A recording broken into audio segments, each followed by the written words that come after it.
Okay, this is handrails, like guardrails, to go on the second slab up, sort of a roof.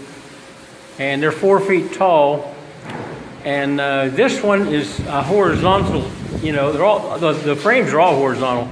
But this is the islands of the Philippines. Visayas. Well, this particular one, she tells me, is Visayas, because it's got Mindoro and Negros. And Iloilo, Negros, Cebu, Bohol,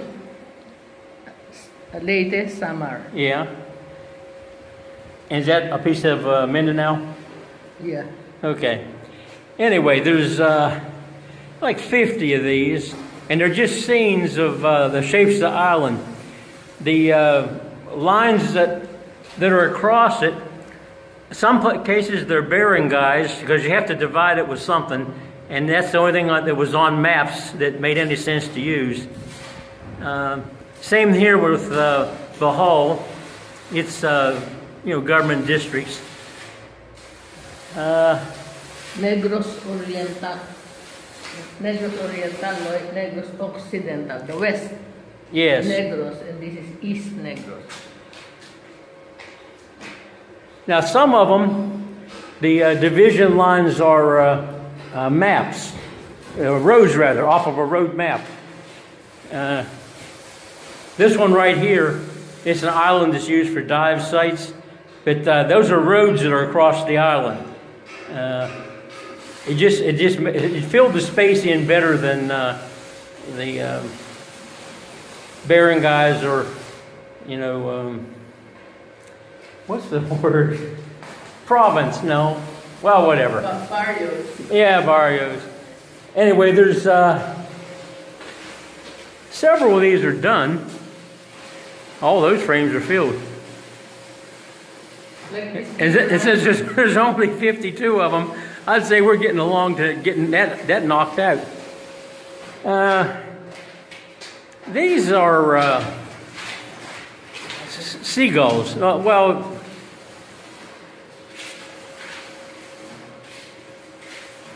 it's different poses of seagulls, mostly flying. So the wings are out. It fills more of the space than if they're just standing on the ground looking stupid.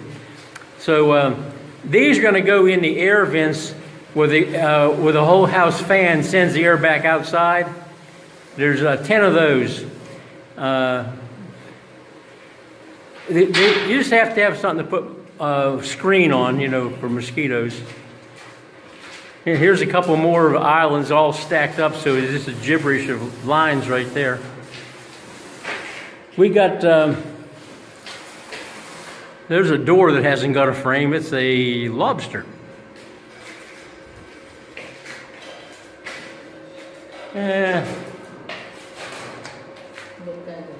That's a barracuda.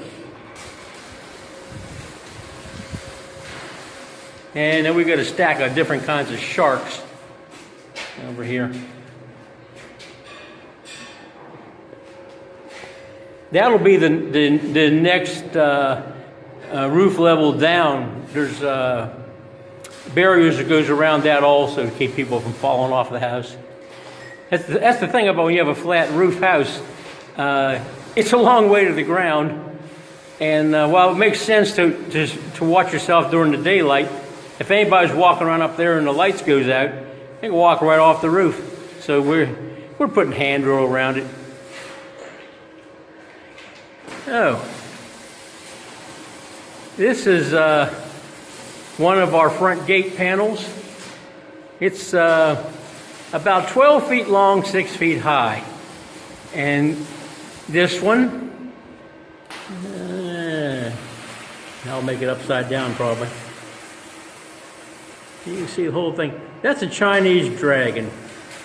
Everything around here's got a theme. Everything in an area will have the same theme. So the gates, that's a dragon.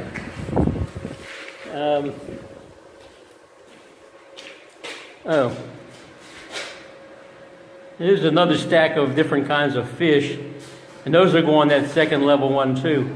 I think we ran out of the metal we're making the frame out of. I got it last summer and just sort of guessed. So no fault of the people building it. That was my bad. We're walking around the rim of the dining room now. It's about 26 feet across.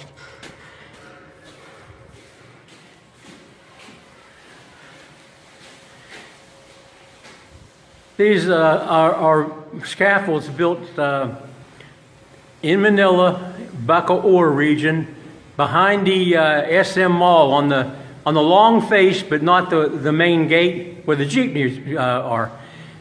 Down the street to the right is Anduk's Chicken. This guy lives behind them. I think we paid 1,100 pesos a set. Set it's $2 and 2 X braces and any little brackets and stuff. And they also come with a piece that drops in. It's swaged to add another level above it. And we've been well satisfied with them. They call it GI, galvanized iron. And we got them of the thinner material because we have to carry these up and down when we move them. Okay, here's what we came in here for. Let me back up. I think there's enough light in here. Yeah, but it's reflection somewhere. This is another dragon. That's the back end, and this is the front end. And told you wrong. This is sort of the middle of the dragon. He's been around.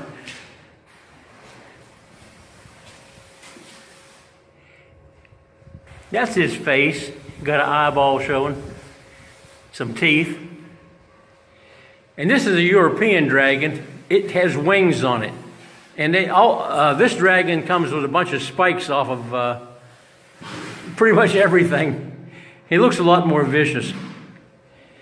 And we have a third dragon.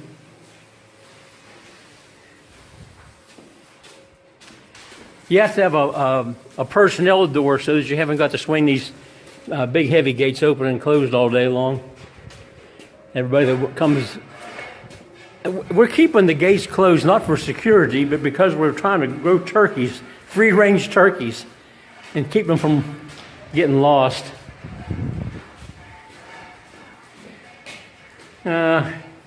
This stack of upper windows, they're ready for the galvanizer. And he's waiting for me to come up with the money to do the job. So, they're on hold.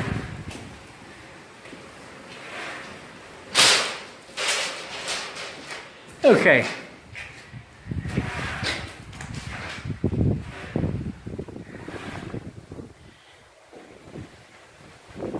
I can rotate this picture in the computer, I think.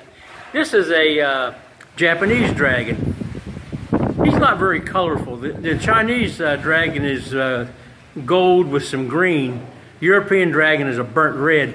This guy's mostly just silver like a fish. Anyway, that's the personnel door to come in and out of the house. And we're going to make this one self-closing.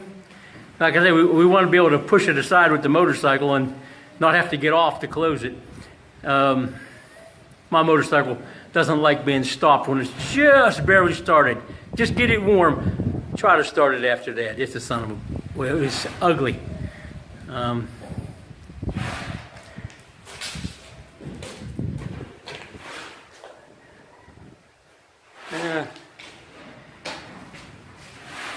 There's a small lobster door. The other one is a door too, but it's for a different part of the house. There's very little artwork used, but more than one time.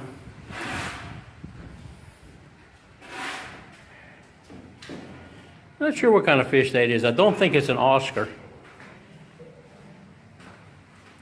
The tail and the fins look like Oscar, but the side stripes look more like a clownfish. This, which is right side up. That's one of those fighting fish where you can't put two of them in a tropical tank. They just don't share very well. Oh, here's what we came over this side for. And you can't see it because of the sun.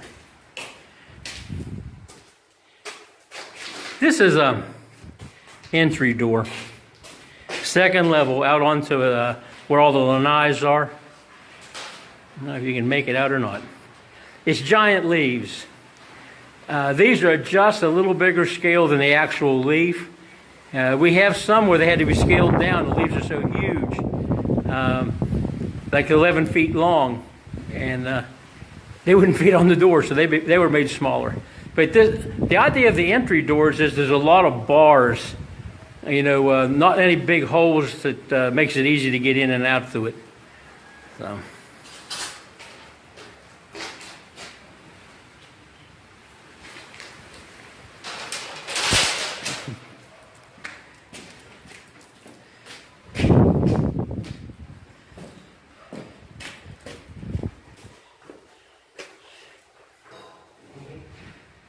We save an end pieces off of the pipe. If you take a saw and split them, or a coupling off the coupling end, but they're more valuable, you can spring it enough to put it on a pipe, and then the square factory end is exactly square to what you're going to cut. So you just take a pencil and run it around the end of that piece you slid down. And if you're marking 6 or 7 of them, you can just slide it down and mark them all at the same time. And then these pipes are too big for our, was it a 12 or 14-inch miter saw. The motor hits before it goes clear through. And trying to rotate it and then finish the cut hasn't really worked out. I personally am not skilled enough to do it, and I haven't found anybody here that is. So we cut them with a hacksaw. They sell excellent hacksaw blades here. Best in the world, I think. There's 2 different brands, and they were both good. What I was hoping to show over here was elbows that are not 90 degrees. You can get 45 degree elbows, particularly on the 3 and 4 inch PVC. But they're only the same thickness as the Schedule 600, where all our drain, waste, and vents are Schedule 1000, so they don't sag.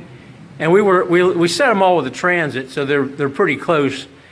It's exactly on grade. It's a 1 in 48 grade, 1/4 inch to the foot, and you can work out what that is in meters. Anyway, what we do on these things. If I get my finger, oh, here I am. You cut this thing right across here. Make 2 equal pieces. They'll have a 45 cut on them. Now, as you rotate one piece against the other, now it's not totally round, so it won't be a real perfect transition. But if you rotated it 180 degrees, you got a little bit of offset, but you got a straight piece of pipe. If you rotate it less than 180 degrees, you have an angle. So if you have to have a 26 degree pipe fitting to make some odd corner, what you do is you cut one of these suckers in 2. You dip it in Meltex on both pieces, and you'll have marked it. You'll set it in place and put the 2 straight pieces of pipe in it. That's how you start. And you turn it to where the thing meets with no gap, and put a pencil mark across the joint. And that'll give you what we call clocking it. You know, what hands on the clock would be to get it right. So then you take it off, dip the 2 ends about 1/4 inch deep in Meltex, hold them together for a few seconds, and then you slather a bunch of Meltex on the outside, and you get a piece of polyester cloth, or an old sock that's cotton polyester. You make a strip about 2 inches wide, and you dip it in Meltex. You wrap that sucker around this pipe. And if it's not completely saturated, like you're making fiberglass layup, throw some more Meltex on it. It is stronger than where the pipe goes into the end of the fitting. If it breaks the pipe and the collar at the end. It doesn't break in the middle. It's seriously reinforced. But we made, I don't know, we have to have 36 degree elbows for all our drain, waste, and vent, because that's what the angle from one face of the house to the other is. And all our plumbing is run outside. So we needed 36 degree elbows. And sometimes you have an elevation change that requires some kind of an odd thing. And where we have pipes coming up out of the floor. Hey, we might have one of those in sight.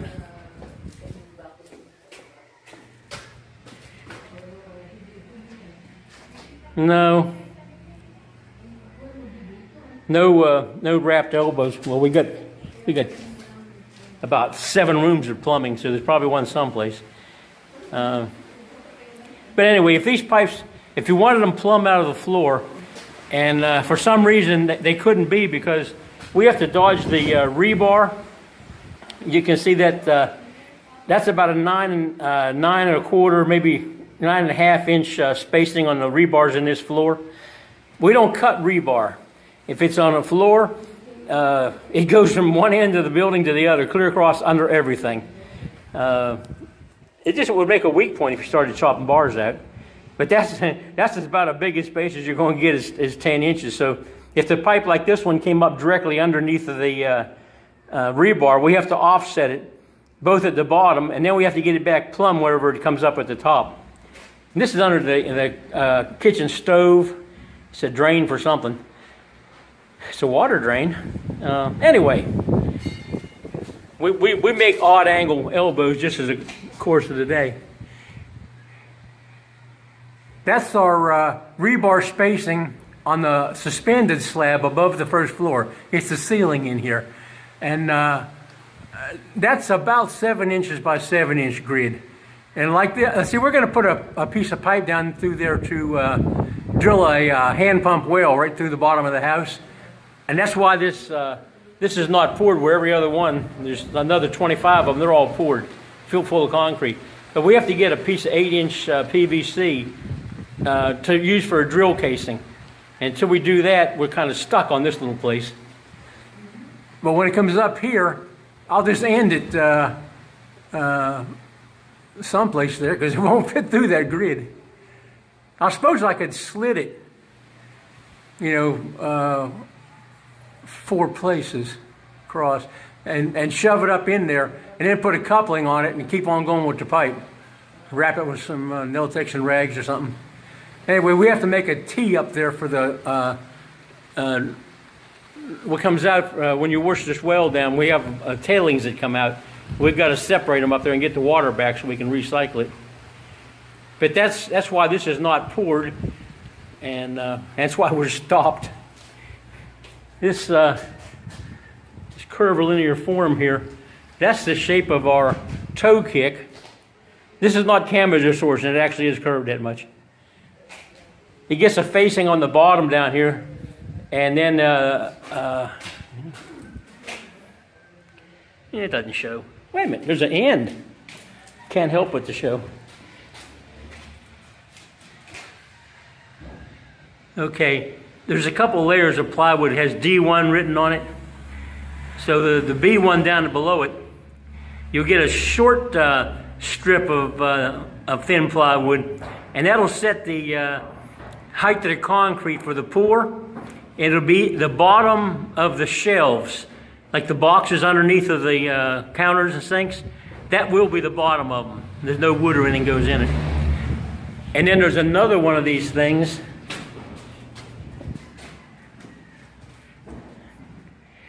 This goes up at the top. It's turned in for end right now.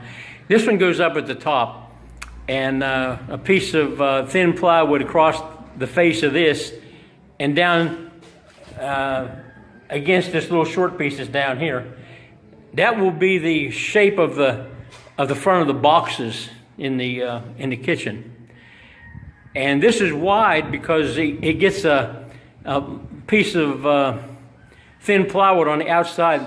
This edge over here, we have a little thin piece of plywood. And against that on the inside, like where that little wooden block is laying, we're going to put 2-inch styrofoam sanded to the shape of a molding, and that'll be the form. The styrofoam backed up by that little piece of plywood, that's the edge form for the actual countertop. And we're doing poured concrete countertops with a molded edge. And first we're going to take the grinder to it and polish it a little bit and see what it looks like. If we don't like it, we'll put tile on it. Anyway, we're not real sure what we're going to put on the top of it. It's not a structural item, and that's what we're into today.